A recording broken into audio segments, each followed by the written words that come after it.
So each Sunday at 5, I'm joined by a celebrity, former MP, or someone who's had an extremely interesting career to take a look at life after the job. We talk highs, lows and lessons learned and what comes next on the outside. Now, my next guest is a TV personality.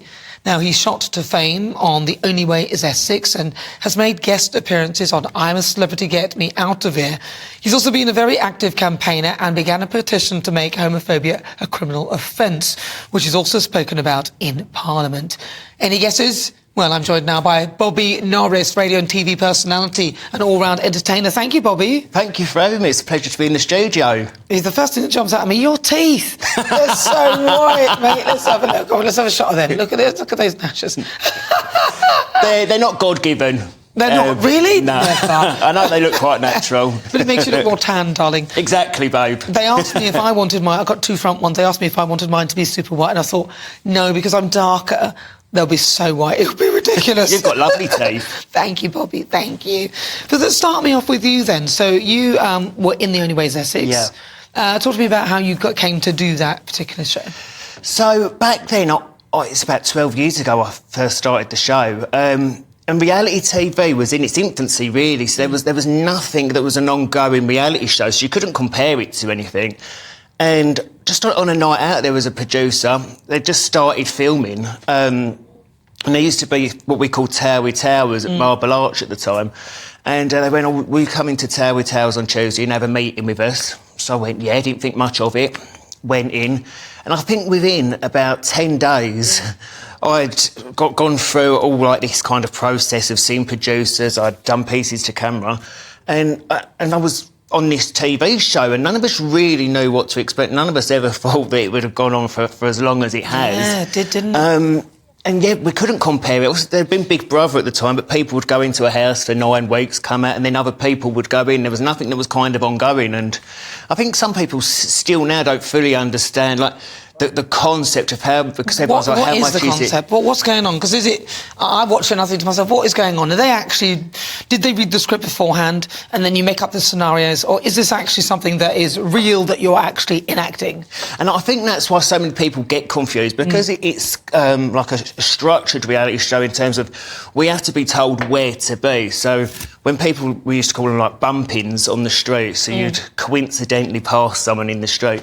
But obviously the camera crew need to be like the cameras have to be set up, producers have to be there, exactly. You have to be mic'd, so that kind of thing. Obviously, you're very aware when you're filming and when you're not filming, but you're never given a script. And as the years evolved, it was kind of more, I think, back in the day, like a fly-on-the-wall kind of documentary.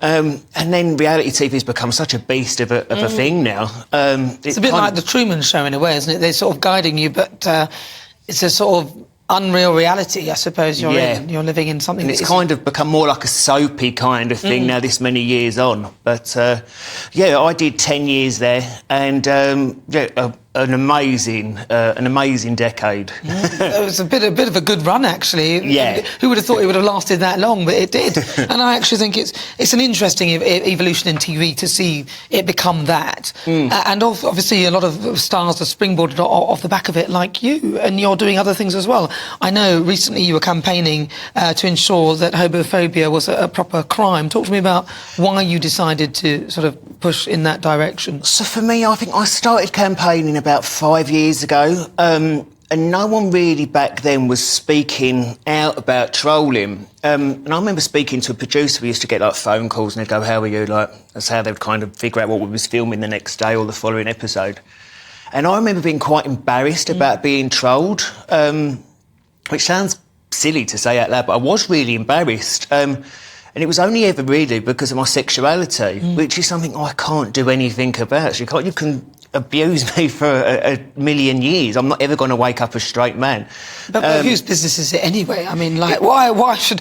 I'm not interested in that. And people... Why? I often wonder why some people who are gay say, oh, I've come out, and it's like, I'm not interested. Yeah. Just not interested, I don't want to know. It shouldn't be a defining thing about someone. But that's all they could kind of abuse me for, really. And I remember being quite embarrassed about it, and I thought, I'm going to speak about it, because I've always seen my job as I'm very fortunate to have a profile and to have a voice, and I think it's important to use that voice for good.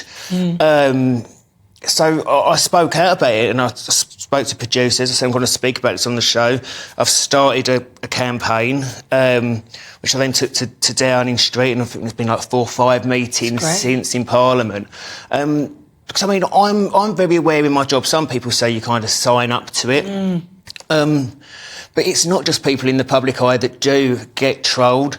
And since I've spoken about it, I get so many messages from parents, and some are just heartbreaking, like people's kids that have taken their own lives because trolling can get that bad.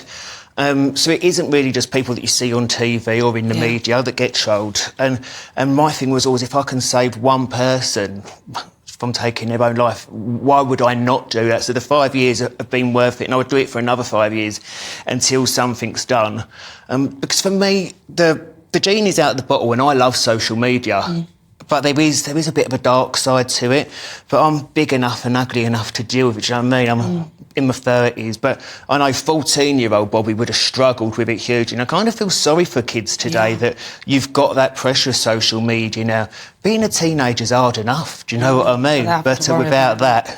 Now, obviously, with that, it sounds like you're getting involved in politics, because you went to speak in Parliament about this. What are your thoughts on this weekend and some of the pro-Palestinian marches that you've seen? And it's just unbelievable to see how this weekend's gone down. I think it's the timing as well. I think it's just so sad it's kind of been done when we should be thinking about our heroes that we've kind of lost and that are serving. You couldn't write it. Do you know what I mean? Like, it's literally, I mean, and I don't claim to know the ins and outs of everything when it comes to politics. It's only been the last few years I've really started to become more interested in it. Because I think that's the thing as well for us. It affects everyone. And when I was younger, I think, and a lot of people think it don't affect, but it's so, everyone should have an interest in politics, because you need to, really, especially the way things are at the moment. Just unbelievable. Now, I noticed that you came in here with a cast on your leg. What happened?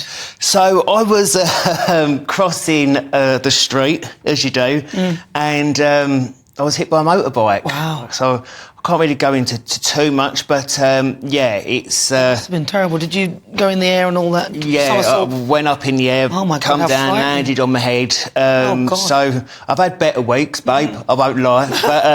But they tell me that I'm lucky. It could have been a lot worse. I think I'm quite fit and strong in how I've fallen. I could have done a lot more damage than I have. I mean, I have injured myself pretty badly, but I weren't going to miss the show. Do you know what I mean? Do you know what you did to it? Yes, I've fractured my leg, I've bruised my ribs. I've got a little bit of a list of what's gone on. But I think the nature of being hit at speed... Oh, gosh. Frightening. Must be frightening. It must have been very frightening. I remember one guy told me, and this isn't to laugh, but it's always to lighten the thought of it. He said he was on his motorbike, and he said, he crashed on his motorbike, and he said whilst he was in the air, he thought to himself, this is going to hurt. And then he landed, and it did hurt. Yeah. It's interesting, he had time enough to think, this is going to hurt. Because in your head, you must have been thinking, oh, my God. Yeah, because you literally didn't see it coming. It came out of anywhere. And as you're in the air, it's a really strange experience, because I thought, I've been hit here. I knew I was no longer on the floor, and I was flying through the air. I was like Peter Pan. And I thought, this ain't going to be good. I don't want to laugh, but he did say like Peter Pan. You've got to laugh though, haven't you? Otherwise you'll cry. Otherwise you'll cry, exactly. You'll cry otherwise. Now talk to me about what you're doing now, because you've been taking part in you're going to be taking part in a pantomime, but you're also on the radio, aren't you? Yeah, so the last few years I've really concentrated on my presenting and hosting, and I absolutely love that. So I host a show on Food Bar Radio, and it's very celebrity-based, so I interview celebs, and it's right up my street. So I absolutely love that. And I've been there about 3 years now. Who was your latest one that you've interviewed? Who did I do last? So I do a lot of reality stars. So I had a lot of the people from Married at First Sight. Married at First Sight? Did you get, what's her name? Ellie. Has she done... No, but I want her. She's good, isn't she? But, I just absolutely... I can't help I'm in the element with anything like that, do you know what I mean? Do you watch it after one after the other? I put them on and I watch one after the other. Even though I know I should be going to bed and it's like 3 o'clock in the morning, I'm thinking, you can watch this next one tomorrow. But somehow I have to watch I them. love being able to binge things, and I always find it weird now. If you're watching something, I mean, it's very rare how we watch TV now, so it doesn't happen often. But if I have to wait a week for another episode, I can't do it. I think that's what we used to have to do. Do you remember? We're so used to just binging, and like you say, it gets to 3 o'clock in the morning, you've smashed a box of Jaffa cakes or Maltesers, and I'm like, oh, what's next? Better go to bed. But love it, in the element. And then I've got Panto coming up, so my rehearsal. Got my rehearsals coming up, so I'm hoping that there's no fly kicks or anything whilst I'm in this. What are you going to be in Panto? I'm Prince Charming. But it's an adult Panto, so I've seen a few of them and I really enjoy them. So it's going to be a little bit adult natured. And where will that be? That's at Brentwood Theatre in January. So come and check it out. I don't know who Cinderella is yet, but very good.